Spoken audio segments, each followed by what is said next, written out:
ഇവിടെ ലഹരി പദാർത്ഥങ്ങൾ വിൽക്കുന്നുണ്ടോ? 18 വയസ്സിൽ താഴെയുള്ളവർ പദാർത്ഥങ്ങൾ ചോദിച്ചു വരാം.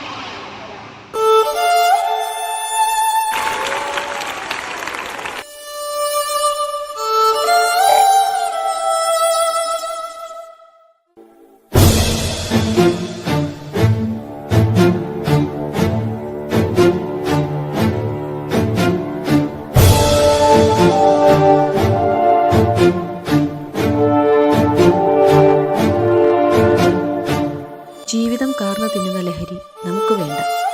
ചിന്തിക്കൂ, പ്രവർത്തിക്കൂ, നല്ലൊരു വ്യക്തിയെയും സമൂഹത്തെയും നിർമ്മിക്കൂ.